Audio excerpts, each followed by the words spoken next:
नमः शिवाय नामस्तुभ्यम। महाराज निर्जला एकादशी भीमसेन एकादशी के नाम से भी जानी जाती है और सिर्फ ये एक एकादशी ऐसी है जो साल की सारी एकादशियों का फल दिला देती है। अगर आप कभी एकादशी का व्रत नहीं करते तो साल में सिर्फ ये एक एकादशी कर लेना, बाकी चाहे करो या ना करो, लेकिन इसकी सही विधि जान लेना बहुत जरूरी है। आज हम आपको निर्जला एकादशी की संपूर्ण शास्त्रीय जानकारी देने वाले हैं। यह एकादशी जो सभी एकादशियों में सबसे बड़ी और सभी एकादशियों का पुण्य देने वाली अकेली एकादशी है। निर्जला एकादशी किस दिन है, ये तो महत्वपूर्ण प्रश्न है ही। उससे भी बड़ा प्रश्न यह है कि इसकी शास्त्रीय महिमा क्या है। इसके व्रत को लेकर लोगों के बीच अनेक प्रकार के भ्रम उत्पन्न कर दिए गए हैं। कोई कहता है कि रात्रि को जल नहीं पीना है, कोई कहता है कि 12 बजे के बाद जल नहीं पीना है, तो कोई कहता है कि ब्रह्म मुहूर्त के बाद जल नहीं पीना है। आखिर कब से जल नहीं पीना है, शास्त्र क्या कहते हैं, पुराणों में क्या वर्णित है, जल न पीने का नियम कितने बजे से कितने बजे तक होता है, क्या इसमें थोड़ा जल पी सकते हैं, क्या दवाई ले सकते हैं या नहीं, और सबसे महत्वपूर्ण बात, ये व्रत किया कैसे जाता है, इसकी शास्त्रीय विधि क्या है जो पुराणों में वर्णित है और वेदव्यास जी महाराज द्वारा कही गई है। इन सभी प्रश्नों का उत्तर आपको प्राप्त होगा और संपूर्ण जानकारी पुराणों पर आधारित होगी। जैसा कि आप जानते हैं, हम केवल पुराणों के आधार पर ही जानकारी देते हैं। ज्योतिष शास्त्र और पंचांग के आधार पर बताते हैं कि कौन सी तिथि कब है, व्रत कब करना है, उसकी विधि क्या है और कौन सी गलतियां नहीं करनी। आइए प्रिय दर्शकों, जानकारी आरंभ करते हैं और बात करते हैं आने वाली निर्जला एकादशी की। व्रत कब करना है, कैसे करना है, इसकी विधि क्या है और नियम क्या है, इसकी संपूर्ण जानकारी। एकादशी के विषय में वेदव्यास जी महाराज कहते हैं कि यह एकादशी इतनी अधिक पुण्यदायिनी और इतनी महत्वपूर्ण है कि इसका त्याग किसी भी परिस्थिति में नहीं करना चाहिए, चाहे सूतक ही क्यों न लगा हो। सूतक दोनों प्रकार के कहे गए हैं, चाहे मरण सूतक हो या जन्म सूतक, किसी भी प्रकार का सूतक या पातक हो, इस एकादशी का व्रत अवश्य करना चाहिए, ऐसा वेदव्यास जी महाराज ने कहा है। आप जानते ही होंगे कि वेदव्यास जी वही हैं जिन्होंने हमारे सभी पुराणों की रचना की है। उनकी वाणी ब्रह्म के समान मानी गई है, क्योंकि वे स्वयं भगवान नारायण के अवतार कहे जाते हैं। इसीलिए इस एकादशी का महत्व इतना अधिक है कि इसे किसी भी परिस्थिति में नहीं छोड़ना चाहिए। सूतक पातक में भले ही अन्य पूजा पाठ बंद हो जाए, लेकिन इस एकादशी का व्रत अवश्य करना चाहिए। शास्त्र कहते हैं कि जो मनुष्य भगवान का धाम प्राप्त करना चाहता है और भगवान की कृपा पाना चाहता है, उसे दोनों पक्षों की एकादशियों का पालन करना चाहिए। चाहे शुक्ल पक्ष की एकादशी हो या कृष्ण पक्ष की, दोनों ही अत्यंत महत्वपूर्ण हैं। एकादशी के दिन भगवान केशव की पूजा करके दान दक्षिणा देकर और नियम पूर्वक पारण करना चाहिए। इसकी महिमा अत्यंत विशाल है, जिसके विषय में हम अलग से चर्चा करेंगे। अभी हमारा मूल विषय है कि इस व्रत को कैसे करना चाहिए, कौन से कार्य करने चाहिए और कौन से नहीं। अब सबसे महत्वपूर्ण विषय पर आते हैं कि निर्जला व्रत वास्तव में है क्या। जैसा कि इसके नाम से ही स्पष्ट है, निर्जला अर्थात बिना जल के। यहीं पर अधिकांश लोग गलती करते हैं।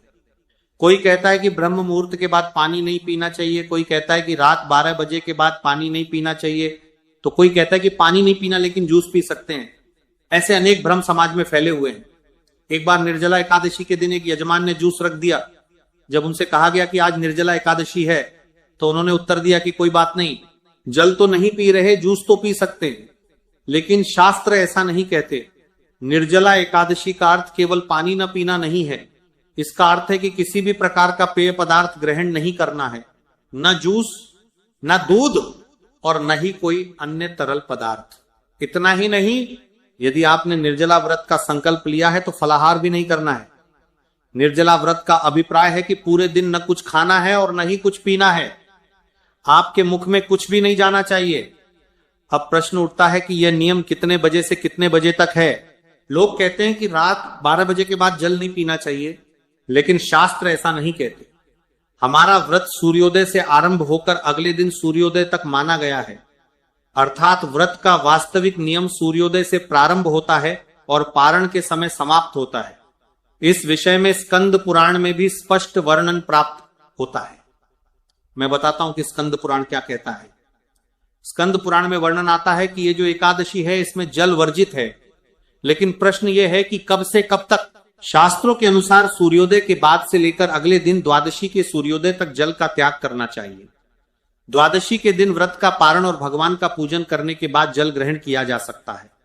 रात्रि 12 बजे के बाद जल न पीने का नियम या ब्रह्म मुहूर्त तक जल न पीने का नियम यदि कोई मानता है तो वह उसका व्यक्तिगत नियम हो सकता है, परंतु शास्त्रीय प्रमाण यही है कि व्रत सूर्योदय से प्रारंभ होता है, इसलिए सूर्योदय से पहले आप आवश्यकता अनुसार जल पी सकते हैं। यहाँ एक बात विशेष रूप से ध्यान रखने योग्य है, कुछ लोग निर्जला व्रत के दिन सुबह बहुत अधिक भोजन कर लेते हैं, कुछ लोग घी पी लेते हैं और अनेक प्रकार के उपाय करते हैं ताकि उन्हें दिन भर भूख प्यास न लगे, लेकिन ये उचित नहीं है। ये परमात्मा के साथ छल के समान है।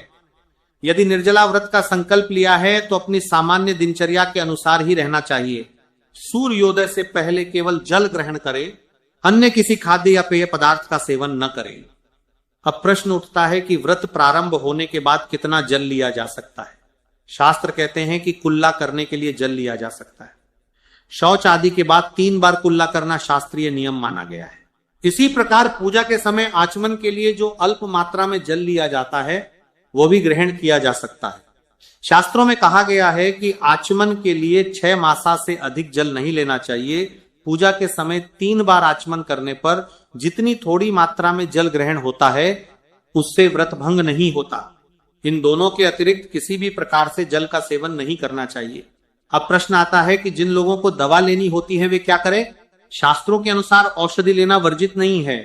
यदि किसी को स्वास्थ्य कारणों से दवा लेनी आवश्यक है तो वह आवश्यक मात्रा में जल के साथ दवा ले सकता है, इससे व्रत भंग नहीं होता। स्वस्थ शरीर ही धर्म पालन का आधार है, इसलिए स्वास्थ्य की उपेक्षा नहीं करनी चाहिए। आज के समय में बहुत से लोग कठिन परिश्रम करते हैं और निर्जला व्रत नहीं रख पाते।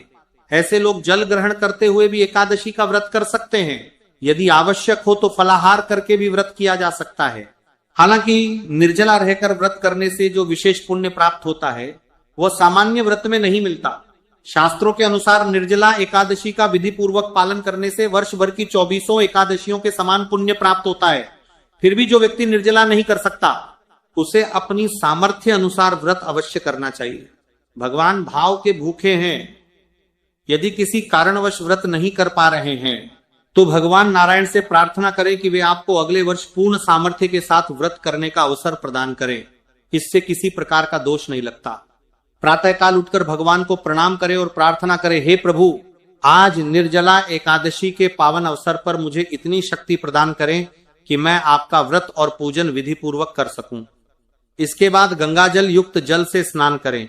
शास्त्र कहते हैं कि इस दिन किया गया पुण्य अक्षय होता है, अर्थात कभी नष्ट नहीं होता।